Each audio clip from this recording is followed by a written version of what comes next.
Welcome to speedearning.com speedearning.in। दोस्तों इस video में बात करेंगे कि ऑप्शन ट्रेडिंग कैसे करें। अगर आप एडवांस ट्रेडर हैं, बहुत अनुभवी है, बरसों से ऑप्शन में ट्रेड कर रहे हैं, तो भी इसको अगर आपने सुना तो आप अपने प्रॉफिट्स को डबल कर लेंगे। अगर आप एक बिगिनर हैं तो ये समझ लीजिए कि ऑप्शन ट्रेडिंग फॉर बिगिनर्स जो हम यहाँ पे आपको फॉर्मूला बता रहे हैं, जो आपको तरीका स्ट्रेटेजी बता रहे हैं, वो बहुत आपकी एफिशिएंसी को बढ़ा लेगी। कैसे, हम आगे बात करें उसके पहले हम ये एक आपको अपील करते हैं कि सब्सक्राइब करें चैनल को, शेयर करें वीडियो को, लाइक करें, और अब स्टॉक्स की लिंक है उसमें आप इक्विटी, कमोडिटी, करेंसी का अकाउंट ओपन करवा के रख सकते हैं। साथ में हमारा फ्री सपोर्ट ग्रुप ज्वाइन कर सकते हैं जिसकी लिंक नीचे दी गई है। अभी सवाल क्या है कि ऑप्शन ट्रेडिंग अगर आप कर रहे हैं तो पहला कन्फ्यूज़न ये है कि इंडेक्स के ऑप्शन में ट्रेड करें या स्टॉक के ऑप्शन में ट्रेड करें। इंडेक्स के ऑप्शन मतलब निफ्टी, बैंक निफ्टी के कॉल पुट में ट्रेड करने की बात हो रही है। स्टॉक का ऑप्शन मतलब रिलायंस, DLF, ICICI, HDFC, इनके कॉल पुट में काम करने की बात हो रही है। तो कभी कभी जब हम फ़ायदा देखते हैं तो स्टॉक ऑप्शन हमको बहुत अच्छे लगते हैं कि उसमें बहुत ज़्यादा पैसा मिलता है, और जब पैसे लगते हैं, नुकसान होता है, तो स्टॉक ऑप्शन से डर लगता है, क्योंकि एक पर्टिकुलर स्टॉक एक ही दिन में 10-15% प्लस या 10-15% माइनस हो सकता है, और हो सकता है वो 3 दिन में 25% गिर जाए, 3 दिन में 25% ऊपर चला जाए, तो आपको उसी हिसाब से फायदा या नुकसान होगा। निफ्टी में ऐसा नहीं होगा। क्यों नहीं होगा? क्योंकि निफ्टी सभी सेक्टर्स का एवरेज है। निफ्टी कैसे बनाया गया है कि अलग अलग सेक्टर के जो लीडिंग स्टॉक्स हैं, 2-2 शेयर, 3-3 शेयर को लेके ये 50 शेयर का ग्रुप बनाया और उसका एवरेज निकाल के निफ्टी का कैलकुलेशन होता है। इसका मतलब अगर 5 शेयर बढ़ रहे हैं, 5 सेक्टर बढ़ रहे हैं और 5 सेक्टर गिर रहे हैं, तो इनका बढ़ना इसके गिरने को बैलेंस कर देगा। इसलिए आप निफ्टी को कैसा देखते हैं कि नॉर्मली 1-1.5% प्लस या माइनस, और एक्सट्रीम डेज में वो 4-5% प्लस या माइनस हो जाती है, इससे ज़्यादा नहीं। लेकिन स्टॉक उसकी तुलना में 3-3 गुना प्लस या माइनस होते हैं, तो रिस्क ज़्यादा रहता है। अब आपको डिसाइड करना होता है कि किस में कब काम करें।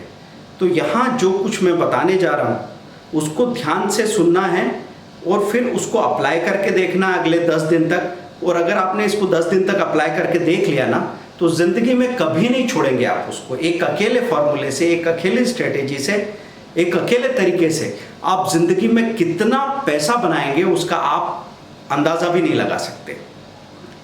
तो जब हम ऑप्शन की ट्रेडिंग कर रहे हैं तो पहला प्रॉब्लम है हमारा कि इंडेक्स के ऑप्शन या स्टॉक के ऑप्शन। और चलो हमने चुन लिया कि हम तो निफ्टी के कॉल पुट में ही काम करेंगे, या हमने चुन लिया कि हम तो स्टॉक के कॉल पुट में ही काम करेंगे। तो स्टॉक के कॉल पुट में अब वहाँ तो 50 से 100 कंपनीज हैं जिनके कॉल और पुट में अच्छा वॉल्यूम होता है, उनमें से चुन के काम करना है। किसी दिन कोई सेक्टर चल रहा है, किसी दिन कोई सेक्टर गिर रहा है, तो स्टॉक ऑप्शन को तो चुनने में भी बड़ा कन्फ्यूजन है। तो स्टॉक ऑप्शन में जब आप काम कर रहे हैं तो एक दिन अगर आपको फ़ायदा हो जाए तो उसके प्रॉफिट के हैंगओवर में आप अगले 2-3-4 दिन तक लगातार काम करते हो, और फिर क्या होता है, जितना आपने कमाया है, सब जो 10-12 हज़ार रुपये आपको प्रॉफिट हुआ था, अगले 3 दिन में 15,000 माइनस हो जाए, इसकी संभावना बनती है। निफ्टी में भी ऐसा ही है कि निफ्टी, बैंक निफ्टी के कॉल में एक बार आपको 7,000 मिल गया, अब आप जोश में काम कर रहे हैं, कभी 2, कभी 3, कभी 5,000 करते करते 7 के 10,000 माइनस हो गए। तो क्या करें? ओवर ट्रेडिंग कम करनी होगी। ओवर ट्रेडिंग कम करने का काम कैसे हो? क्योंकि जब मैं स्पीड में हूँ तो ब्रेक लगाना उतना ही मुश्किल होता है ना। तो जब मुझे प्रॉफिट हो गया और मैं बहुत जोश में हूँ, उस वक्त तो रुकने का ख्याल भी नहीं आता दिमाग में। रुकना तो बहुत दूर की बात है, खासतौर पे नए लोगों के लिए। तो आपको क्या करना है, हमने आपसे बात की थी open low open high strategy की। तो आप क्या देखने वाले हैं, लाइव मार्केट, लाइव वॉच में इक्विटी डेरिवेटिव में गए, है ना, या फिर आपने क्या कर रखा है, निफ्टी के जितने भी near out of money call put है, जैसे निफ्टी अभी कहाँ खड़ा है तो 9500, तो आप 9500 एट द मनी हो गया, फिर 96, 97, 98, 99, 100, 10,000 तक आपने सारे कॉल लगा ली दिए, ये आउट ऑफ मनी कॉल्स हैं। फिर इधर 94, 93, 92, 91, 9000 तक आउट ऑफ मनी पुट्स हैं। तो ये पूरी स्ट्राइक प्राइस को मार्केट वॉच में लगा के रख लिया। क्यों लगा के रख लिया? क्योंकि जब बाजार चालू होगा ना तो इतना टाइम नहीं मिलेगा, तो पहले से आपकी मार्केट वॉच तैयार है। अब जो भी स्ट्राइक प्राइस में हमको ऐसा दिखा कि इनका ओपन लो सेम है, तो फिर हमने क्या चेक कर लिया, ओपन लो सेम वाला कोई हमको स्टॉक दिखा, हमको कोई स्ट्राइक प्राइस वाला कॉल या पुट दिखा, और हमने देखा एलटीपी हाई के करीब है क्या। जैसे आज की बात करता हूँ एक्चुअल एग्जांपल कि हम 20,500 बैंक निफ्टी का कॉल था, हम पूरे टॉप 20 कॉन्ट्रैक्ट्स में देख रहे थे, निफ्टी भी बैंक निफ्टी भी सब इकट्ठा वहाँ पे दिया हुआ था। उसमें हमको नज़र आया कि बैंक निफ्टी का ओपन और लो एग्जैक्टली सेम है। अब आज निफ्टी सुबह 0.5% माइनस थी, तो कॉल खरीदने का ऐसे बात नहीं बनता था, लेकिन हमने देखा कि माइनस होने के बावजूद एलटीपी हाई के करीब है और इसका ओपन और लो एकदम सेम है, इसलिए हमने उसके हाई पे बाइंग दी। तो ये समझ लो कि 290 के आसपास हाई था, उस पर बाइंग एक्टिवेट हुई, बाजार भागा वहाँ से, बैंक निफ्टी प्लस आई। वो पहले कॉल भाग के 340 चला गया, बाद में 410 420 तक चला गया। तो कितना आसान था उस पर्टिकुलर एक कॉल या पुट को ढूंढना, क्योंकि एक्यूरेटली ओपन और लो सेम होना चाहिए। एक्यूरेटली मतलब उसका ओपन और लो एकदम सेम था।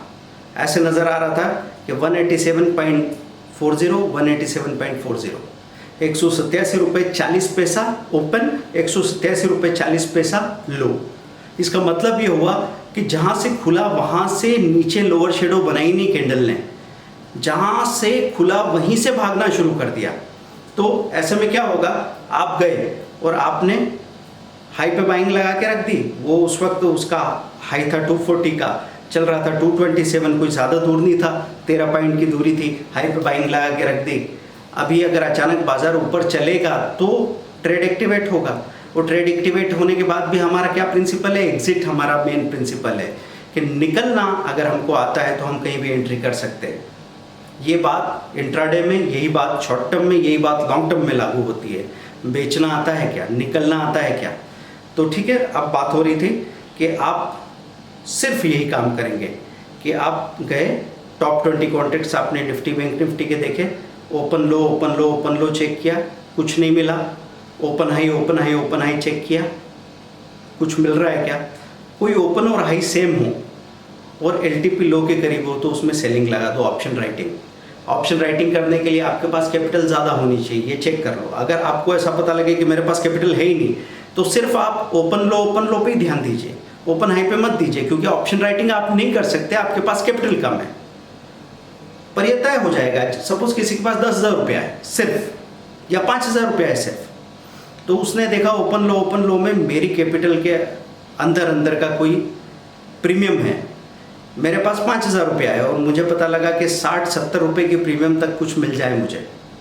तो नज़र आया कि एक कॉल है जिसका ओपन और लो सेम है और वो अभी 60 रुपीज़ का मिल रहा है। 60 × 75 लगभग 4400-4500 रुपये चाहिए होते हैं। 5,000 मेरे पास है, हाई पे बाइंग लगा दी, ट्रेड एक्टिवेट हुआ, उसमें मुझे 500 रुपया मिल गया, तो अपनी कैपिटल पे तो 10% कमा लिया। अगर उसमें 200 रुपया मिल गया तो अपनी कैपिटल पे तो मैंने 4% कमा लिया, कम नहीं होता है। अब आगे 2-3 दिन तक आपको ऐसा कुछ मिला ही नहीं, तो आप ट्रेड ही मत करो। तो इससे क्या होगा कि अब आप महीने में 22 दिन में पता लगा 10 बार ट्रेड किए, लेकिन 10 बार में से 8 बार आपने अच्छा पैसा कमाया है, 2 बार हो सकता है आप छोटे से लॉस में बाहर हो गए, क्योंकि एग्जिट पॉलिसी तो हर जगह रहेगी। तो आपको जो प्रॉफिट मिल के आया है वो इतना था कि 5,000 की कैपिटल पे 6,000 रुपये कमा के आ गए। 110-120% का रिटर्न भी मिल सकता है। तो जो लोग 22 दिन में से 22 दिन काम करते हैं, सुबह दोपहर लगातार लगे रहते हैं, उनसे ओवर ट्रेडिंग हो जाती है। ओवर ट्रेडिंग होने में ऐसा होता है कि 10 ट्रेड से जितना पैसा मिला था, 5-6 बार फंसे तो उससे 1.5 गुना 2 गुना पैसा गंवा दिया, और कुल मिला के खाया पिया कुछ नहीं, गिलास तोड़ा चाराना। हमको ध्यान रखना है कि अगर निफ्टी और बैंक निफ्टी में आपको नहीं मिल रहा है कोई पर्टिकुलर ओपन लो, तो फिर आप टॉप 20 स्टॉक ऑप्शन में जाके देख सकते हैं। स्टॉक ऑप्शन में भी आपने क्या किया कि जो ज़्यादा अच्छे वॉल्यूम होते हैं जिनमें स्टॉक्स में, उनका आपने nearest out of money call put लगा के रख लिया।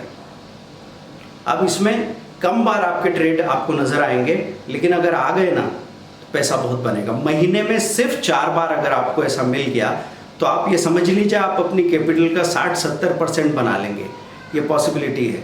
लेकिन ये होगा कम काम करने से। कम काम करने से क्या होता है? कम काम करने से ये होता है कि राजकुमार हिरानी 3 साल में एक फिल्म बनाते हैं, या आमिर खान की 3 साल में कोई मूवी आती है दंगल जैसी, तो एक ही बार में वो 2200 करोड़ रुपए कमा लेती है, क्योंकि तैयारी बहुत हुई है ना। वो परफेक्शन काम में नज़र आता है।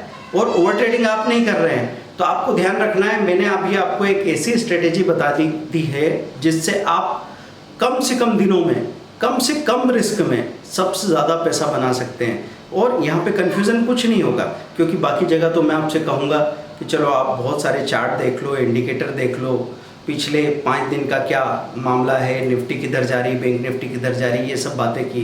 लेकिन यहाँ तो सिर्फ आप एक ही चीज़ देख रहे हैं, open low open low open low open low open लो, एक्यूरेटली सेम है क्या? जैसे आपने देखा, देख लो कौन से स्ट्राइक प्राइस का कॉल या पुट है, निफ्टी का है, बैंक निफ्टी का है, या किसी स्टॉक का है। ठीक है, एलटीपी हाई के करीब है, हाई पे बाइंग लगा दो। जैसे ट्रेड एक्टिवेट होगा, स्टॉप लॉस लगा देना प्रीमियम का 10%। प्रीमियम का 10% बोल रहा हूँ, मतलब 50 रुपये का कॉल है तो 5 रुपये लगा देना, 10 रुपये का है तो 1 रुपये लगा देना, 5 रुपये का है तो 50 पैसा लगा देना। प्रीमियम के हिसाब से ऑप्शन का आप स्टॉप लॉस लेते हैं। तो दोस्तों ये अप्लाई करके देखिए, इससे आप बहुत ज़्यादा पैसा बनाने वाले हैं।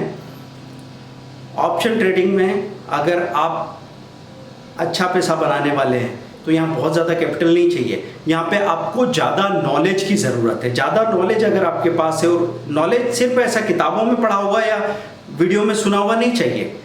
डाटा के साथ जितनी प्रैक्टिस करेंगे, भले ही आपके पास एक पैसा नहीं हो, आप रोज़ लिखो कि मैंने ये ट्रेड किया है और टाइम पे चेक करो कि वो कितना नीचे कितना ऊपर गया, और ईमानदारी से देखो कि स्टॉप लॉस हिट होता था कि नहीं होता था। और टारगेट जो मिला है उसमें ये भी नहीं समझना है हमको कि इतना बड़ा टारगेट झेलने की ताकत है। कभी कभी एक कॉल 10 रुपये से बढ़ के 60 रुपये हो गया, तो अपने आप को ऐसे पूछो कि 10 रुपये से 60 रुपये झेल सकते हो क्या? 10 का 15 और 18 और 20 होगा तो क्या हम बाउले नहीं हो जाएंगे? क्या हम प्रॉफिट बुक करके बाहर नहीं निकल जाएंगे? अगर नहीं निकलेंगे तो हम क्या सोच के रुके रहेंगे? ये सब देखना बहुत ज़रूरी है। धीरे धीरे धीरे धीरे आपको अनुभव आ जाएगा, और जैसे जैसा आपका एक्सपीरियंस बढ़ता जाएगा वैसे वैसे आपकी कमाई बढ़ती जाएगी। दोस्तों एक स्ट्रेटेजी, जैसे आप देखते हैं हमारे वीडियो कोर्सेज में 10-10 स्ट्रेटेजीज होती है, लेकिन एक स्ट्रेटेजी आपकी पूरी ज़िंदगी के लिए काफ़ी हो सकती है। फिर भी 10 स्ट्रेटेजी क्यों है? क्योंकि उसमें से हर आदमी अपने हिसाब से चुनेगा। सबका पर्सनालिटी अलग है, सबके पास कैपिटल अलग है, सबके पास जो टाइम अवेलेबल है वो अलग है। तो आपको सबको अपना अपना सॉल्यूशन चाहिए। सबके लिए एक जैसी चीज़ें नहीं। ये 5 उंगलियां हैं, पांचों अलग अलग साइज़ की है, पांचों के अलग अलग काम है, और पांचों का होना ज़रूरी था। तो वही बात स्ट्रेटेजीज में होती है। आप अगर सीखना चाहते हैं तो आप 5500 का कोई भी वीडियो कोर्स लेके शुरुआत कर सकते हैं। मौका बहुत अच्छा आएगा दोस्तों। एक बार निफ्टी में आगे किसी लेवल से 9,900 या 10,000 के लेवल से एक आध करेक्शन आ सकता है, उसके बाद फिर एक बड़ा मौका आएगा हमारे पास। लेकिन इंट्राडे अगर आप कर रहे हैं तो आपको तो ये सवाल ही नहीं पूछना है कि निफ्टी यहाँ से किधर जाएगी, वहाँ से किधर जाएगी, सेंसेक्स किधर जाएगा, इधर या उधर। आपके लिए वो रिलेवेंट ही नहीं है। आप इंट्राडे कर रहे हो। अगर मैं बोल रहा हूँ निफ्टी 10,000 भी चली जाए 9500 से, तो क्या आप इंट्राडे का सौदा लेके बैठे रहोगे? या फिर कोई कहते हैं कि 9,000 जाने वाली है तो क्या कर लोगे आप? बाजार आज तेजी में है, कोई स्टॉक आज तेजी में, आप उसको शॉर्ट सेल कर दोगे क्या? ऐसा बिल्कुल भी नहीं करना है। तो इंट्राडे वाले को तो अपने अगले 2 कदम देखना है, और इन्वेस्टमेंट वाले को इसका ठीक उल्टा करना है। तो ये बातें हम बार बार आपको समझाते रहते हैं। देखिए बातें नहीं आएंगी, यूनिवर्सल नियम वही होते हैं, लेकिन रिकॉल करने होते हैं ताकि आपके दिमाग में एक संस्कार पड़ जाए, एक हैमरिंग हो के आप नींद में भी वो गलतियां नहीं कर सके जिससे कोई बर्बाद हो सकता है। Thank you very much. सीखते रहिए, मिलते हैं अगले वीडियो में।